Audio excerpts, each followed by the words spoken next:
비가 추적추적 내리는 서울의 가을 오후, 강남의 고급 자동차 쇼룸 현대 오토모티브 문이 삐거덕 열리며 한 노파가 들어섰다. 그녀의 발걸음은 느리고 검은 우산에 젖은 코트가 바닥에 물방울을 떨어뜨렸다.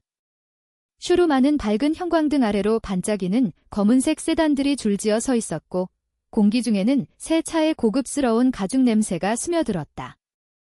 직원들은 바쁘게 움직였지만 그 노파를 본 순간 모두가 시선을 피했다. 특히 라희는 카운터 뒤에서 커피를 홀짝이며 동료와 수근거렸다. 또 저런 할머니가 오네? 요즘 젊은이들 차 사러 오는데 저런 분이 왜 오실까? 돈도 없으신데 라희의 목소리는 날카로웠다. 그녀는 26, 긴 생머리를 포니테일로 묶고 검은 정장 차림으로 쇼룸의 스타셀러였다. 대학을 졸업한 후 이곳에 들어와 매달 실적 1위를 차지하며 승승장구했다. 하지만 그 뒤에는 피로와 외로움이 쌓여 있었다. 밤늦게까지 일하고 주말에도 고객 전화를 받으며 집에 돌아오면 텅 빈 원룸에서 라면을 끓여 먹는 삶. 그녀의 유일한 위안은 SNS에 올리는 사진들. 하지만 그조차도 가짜 미소로 가득했다. 노파가 다가오자 라희는 한숨을 쉬며 자리에서 일어났다. 안녕하세요, 고객님. 어떤 차를 찾으시나요? 그녀의 미소는 억지였다. 노파는 주름진 손으로 지갑을 더듬으며 말했다. 이 검은색 차, 시승 좀 해보고 싶소. 목소리가 떨렸다. 라희는 속으로 비웃었다. 시승. 돈도 없이. 이 할머니, 그냥 구경만 하시겠네. 그녀는 노파를 데리고 차 앞으로 가며 퉁명스럽게 설명했다. 이 모델은 8천만 원대예요. 엔진은 3.5리터, 최고 속도 250km. 하지만 고객님처럼 운전 경험이 적으시면 어렵지 않을까요? 노파의 눈에 눈물이 고였다. 내 딸이 이 차를 좋아하오. 생일 선물로 사고 싶어서. 라희는 코웃음을 쳤다. 딸. 아, 젊은 분이시라면 직접 오시는 게 좋겠네요. 저희는 바빠서요. 그녀의 말은 칼날처럼 날카로웠다. 노파는 고개를 숙이고 우산을 쥔 손을 떨며 쇼룸을 나갔다. 문이 닫히는 소리가 라희의 가슴에 작은 가시처럼 박혔다. 뭐, 별일 아니야. 매일 이런 일이지. 그녀는 어깨를 으쓱하고 다음 고객을 맞이했다. 그날 밤, 라희는 집으로 돌아와 침대에 누웠다. 창밖으로 비가 세차게 내리며 서울의 네온 사인을 흐렸다. 그녀의 마음속에는 어렴풋한 후회가 스멀스멀 피어올랐다. 왜 그렇게 퉁명스럽게 했지? 할머니가 불쌍했는데. 하지만 곧 그 생각을 지웠다. 내일 또 실적을 올려야 했으니까. 라희는 핸드폰을 들고 SNS를 스크롤했다. 친구들의 화려한 파티 사진, 연인들의 달콤한 셀카. 그녀는 한숨을 쉬었다. 나도. 누군가와 함께라면. 하지만 그 누군가는 아직 오지 않았다. 라희의 성적 지향은 비밀이었다. 한국 사회에서 레즈비언으로 사는 건 그녀에게 또 다른 짐이었다. 가족에게도 친구에게도 털어놓지 못한 채 홀로 안고 있었다. 다음 날 아침, 쇼룸은 소란으로 가득했다. 뉴스가 터졌다. 어제 시승한 한 대의 차가 고속도로에서 브레이크 고장으로 대형 사고를 일으켰다. 피해자는 바로 그 노파의 딸, 라윤이었다. 라희는 TV 화면을 보며 입을 다물지 못했다. 라윤, 29의 성공한 건축가. 그녀의 차는 어머니가 사려던 바로 그 검은 세단이었다.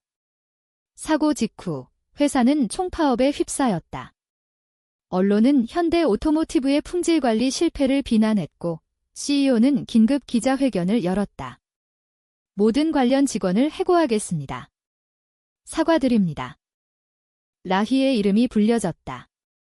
사무실로 끌려간 그녀는 떨리는 손으로 해고 통지서를 받았다.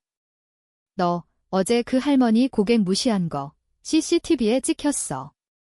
이게 내 마지막 실적일 거야. 상사의 말에 라희는 무너졌다. 쇼룸을 나서며 그녀는 비를 맞았다. 강남의 번화가, 사람들로 북적이는 거리. 하지만 그녀에게는 세상이 무너진 듯 했다. 왜 나한테 이런 일이? 그날 오후, 라희는 지하철을 타고 집으로 향했다. 창밖으로 스치듯 지나가는 한강. 그녀는 문득 그 노파의 눈물을 떠올렸다. 딸을 위한 선물. 라윤 씨 뉴스에서 본 라윤의 사진.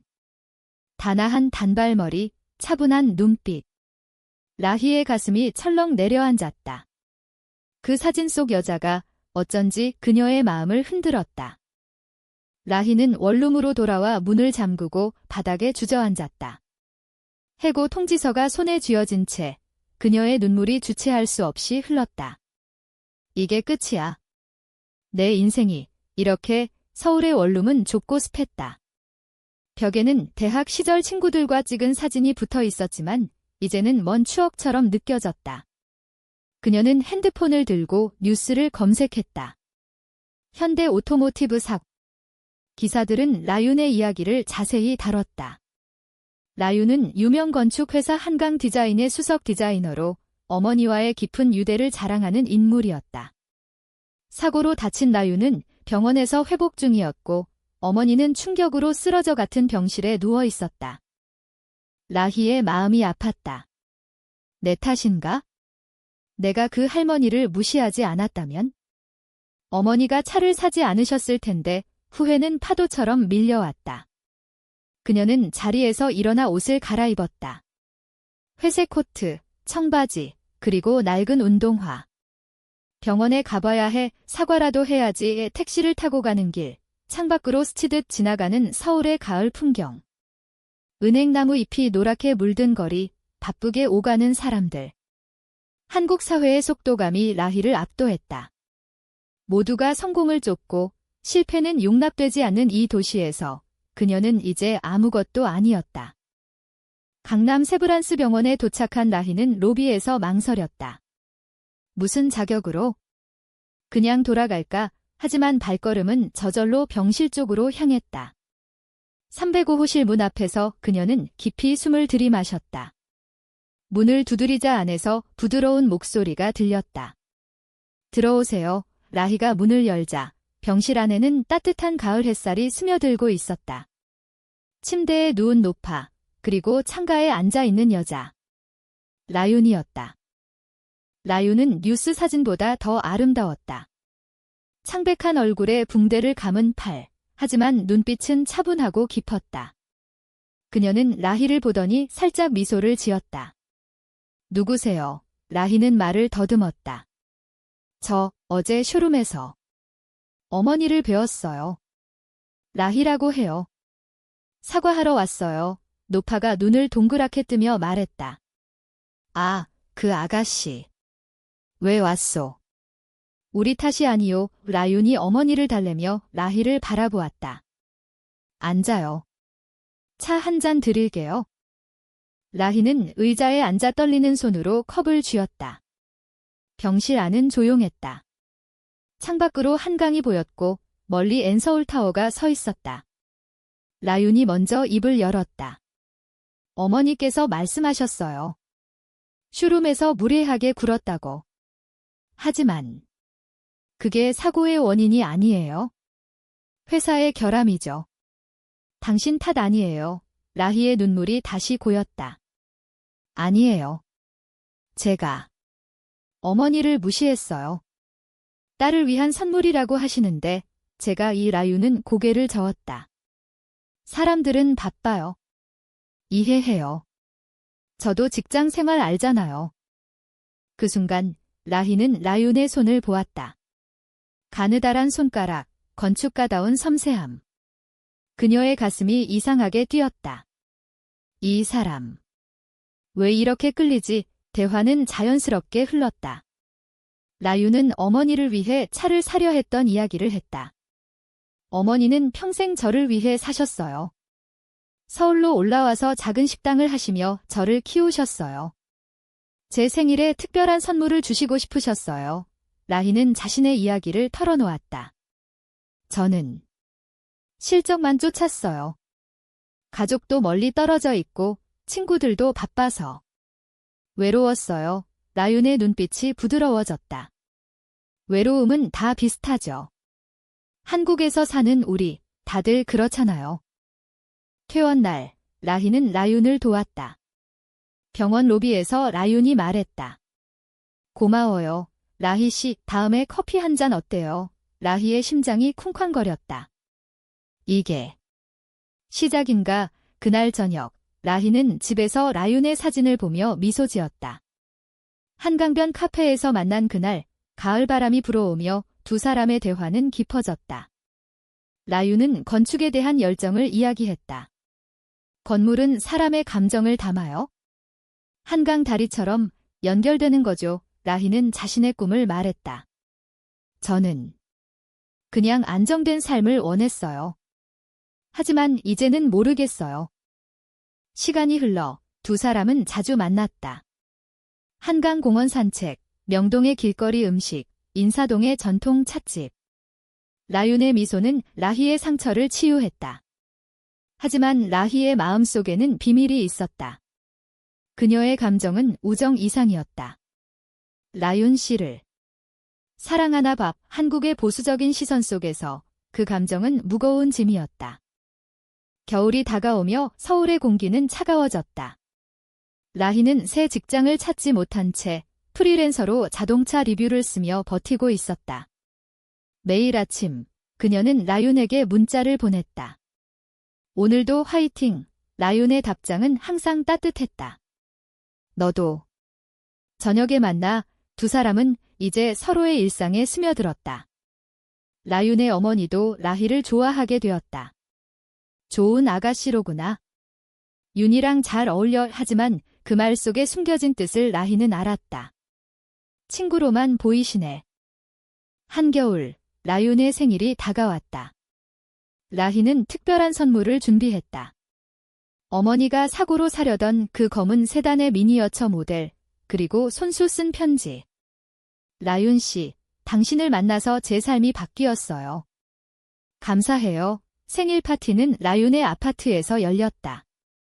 작은 크리스마스 트리 아래 라윤의 친구들이 모였다. 라희는 그들 사이에서 어색했다. 모두 이성애자 커플들. 그녀는 라윤을 보며 속으로 중얼거렸다. 내가 용기 내볼까? 파티가 끝난 후 두 사람은 발코니에 나왔다. 서울의 야경이 반짝였다. 라희가 떨리는 목소리로 말했다. 라윤 씨, 저 당신을 좋아해요. 친구 이상으로 라윤은 놀란 눈으로 라희를 보았다. 바람이 차가웠다. 라희야. 나도 느꼈어. 하지만 그녀의 목소리가 갈라졌다. 우리 가족, 사회. 받아줄까? 라희는 라윤의 손을 잡았다. 시도해보자. 함께라면. 그날부터 두 사람의 관계는 깊어졌다. 은밀한 키스, 한강변의 포옹. 하지만 행복은 오래가지 않았다. 라윤의 회사에서 프로젝트가 엉켰다. 한강변 신축 빌딩 디자인, 클라이언트가 보수적이었다. 여성 디자이너라니, 게다가 소문이 돌기 시작했다. 라윤의 성적 지향이 새어나간 것이다. 누군가의 배신.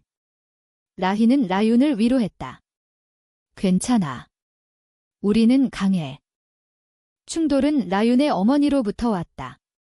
어머니가 우연히 두 사람의 사진을 보고 알게 되었다.